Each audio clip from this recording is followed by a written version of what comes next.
Welcome to our channel Parvathi's kitchen and blogs. వీడియోలోకి వెళ్ళే ముందు ఎవరైనా నా ఛానల్ని సబ్స్క్రైబ్ చేసుకొని వాళ్ళు ఉంటే తప్పకుండా సబ్స్క్రైబ్ చేసుకోండి. అలాగే వీడియో నచ్చితే తప్పకుండా లైక్ కూడా చేసేయండి. ఇక లేట్ చేయకుండా వీడియోలోకి వెళ్ళిపోదాం.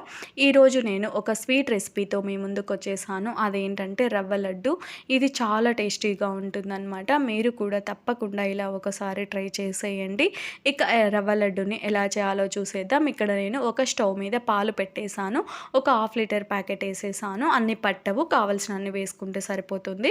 అలాగే మరొక స్టవ్ మీద ఒక కడాయి పెట్టేసి అందులోకి నెయ్యి వేసేసి కాజు వేసేసుకున్నాను. మీరు కావాల్సినన్ని వేసేసుకోండి కాజులని. తర్వాత అలాగే ఎండు ద్రాక్ష కూడా వేసేసాను. నేను జీడిపప్పు ఎండు ద్రాక్ష 2 వేసుకుంటున్నాను. మీరు కావాలనుకుంటే ఒకటైనా వేసుకోవచ్చు, లేదు అంటే ఇంకా కావాలన్నా యాడ్ చేసుకోవచ్చు. అది మన ఇష్టం అన్నమాట. డ్రై ఫ్రూట్స్ చూసారు కదా, ఇలా వేయించుకోవాలి ఈ రెండింటిని. కొంచెం మందంగా ఉండే కడాయి తీసుకోండి. ఎందుకంటే రవ్వ చాలాసేపు వేయించాలి కదా, నల్లగా అవ్వకుండా బాగా వేయించడానికి కొంచెం మందంగా ఉండేదైతే బాగుంటుందన్నమాట. ఇలా వేయించాక అవి ఒక సపరేట్ ప్లేట్లోకి తీసేసుకోండి. తర్వాత అదే కడాయిలో ఇంకా కొంచెం మనం నెయ్యి వేసేసుకోవాలి. వేసేసిన తర్వాత 1 కప్పు వరకు బొంబాయి రవ్వ తీసేసుకోవాలి రవ్వ లడ్డు చేయడం కోసం. చేసేసి ఇలా బాగా వేయించుకోవాలి. నెయ్యి తక్కువ ఉంటే ఇంకా కొంచెం మీరు వేసేసుకోండి, సరిపోతుంది. ఇలా బాగా వేయించాలన్నమాట. ఇది చాలాసేపు వేయించాలి. రవ్వని సిమ్లోనే పెట్టి వేయించుకోవాలన్నమాట. రవ్వ లడ్డు చేసేటప్పుడు స్టార్టింగ్ నుంచి ఎండింగ్ వరకు సిమ్లోనే పెట్టుకోవాలి. లేదు అంటే రవ్వ త్వరగా నల్లగా అయిపోతుంది. సిమ్లోనే పెట్టి వేయించండి మర్చిపోకుండా. ఇక్కడ చూసారు కదా, ఇలా వేయించేసుకోవాలి రవ్వని.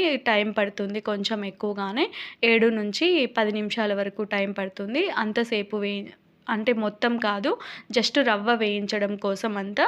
తర్వాత అంతసేపు వేయించిన తర్వాత పచ్చి కొబ్బరి కూడా ఒక అరకప్పు తీసేసుకున్నాను.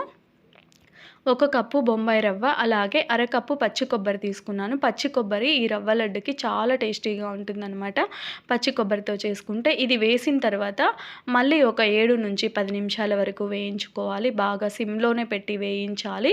ఇది కొబ్బరి కొంచెం కలర్ చేంజ్ అవుతుందన్నమాట. ఇలా తెల్లగా పచ్చి కొబ్బరి వేసాం కదా, అది కొంచెం గోల్డ్ కలర్లోకి కనిపిస్తుందన్నమాట మనకి. అలా వచ్చే వరకు వేయించుకోవాలి.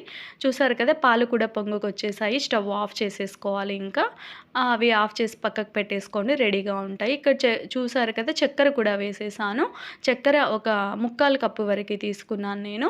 1 కప్పు బొంబాయి రవ్వ, అరకప్పు పచ్చి కొబ్బరి, అలాగే 3/4 కప్పు వచ్చేసి చక్కెర తీసేసుకున్నాను.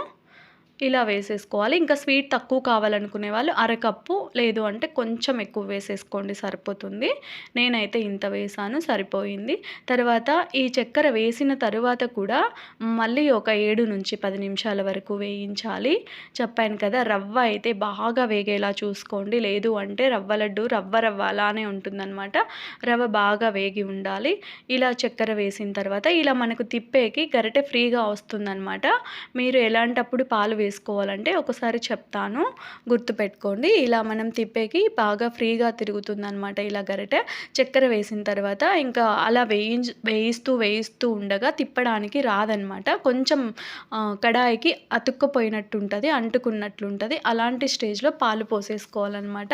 పాలు కూడా ఒకేసారి వేయకుండా ఇలా కొంచెం కొంచెం వేసుకుంటూ వేయించుకోవాలి, కలుపుకోవాలన్నమాట. మనం రవ్వ కూడా వేయించడానికి ఇంత టైం పడుతుంది అని, అంత టైం పడుతుందని ఏమి ఉండదు. మనం తీసుకున్న క్వాంటిటీని బట్టి మనకు వేయించడానికి టైం పడుతుంది. చూసారు కదా, ఇలా కొంచెం కొంచెం పాలు వేసుకుంటూ కలుపుకోవాలి, ఒకేసారి వేయకుండా. ఇలా బాగా రవ్వ అంతటికి కలిపేలా బాగా కలుపుకోవాలి. వేడి పాలే వేసేసుకోండి.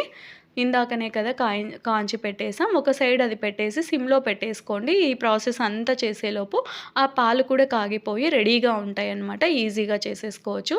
తర్వాత ఇక్కడ ఇలాచీ కూడా వేసేసుకోవాలి, యాలకుల పొడి.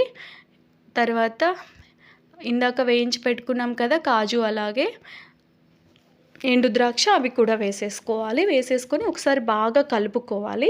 ఇందులో యాలకుల పొడి ఫ్లేవర్ చాలా బాగుంటుంది రవ్వ లడ్డుకి. పచ్చి కొబ్బరి అలా చాలా బాగుంటుందన్నమాట. చూసారు కదా, ఇలా ఒకసారి బాగా కలుపుకోండి. పాలు ఎన్ని వేయాలంటే చూస్తున్నారు కదా ఇక్కడ, అంత అంటే మనం లడ్డు చేసేకి రావాలన్నమాట.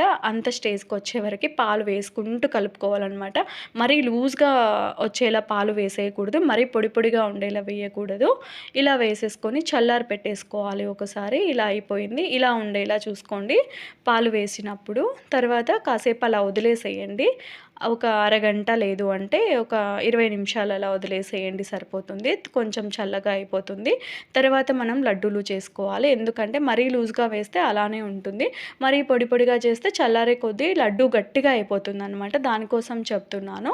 కరెక్ట్‌గా పాలు వేసేసుకోవాలి మనము. రవ్వ కూడా బాగా వేగి ఉండాలి గుర్తుపెట్టుకోండి. లేదు అంటే రవ్వ రవ్వ ఉంటుంది. ఈ రవ్వ లడ్డుని కూడా చాలా రకాలుగా చేస్తూ ఉంటారు. నేను మిగతావి కూడా తప్పకుండా అప్లోడ్ చేసేస్తాను. ఈరోజైతే ఇలా చేయడం చూపించేస్తున్నాను పాలతో రవ్వ లడ్డుని. ఇదైతే చాలా టేస్టీగా ఉంటుంది. చూసారు కదా ఇక్కడ కడాయికి కూడా ఏం కొంచెం కూడా అంటలేదనమాట. నీట్‌గా వచ్చేసింది. లడ్డూలు కూడా ఇలా లడ్డూలు కట్టేసాను అంతే. చూసారు కదా రవ్వ లడ్డు రెడీ అయిపోయింది. ఇదైతే చాలా టేస్టీగా ఉంటుంది. తప్పకుండా ఇలా ఒకసారి ట్రై చేయండి. ఇంకా మిగతావి కూడా నేను ఎలా చేయాలో చూపించేస్తాను. Thank you for watching this video.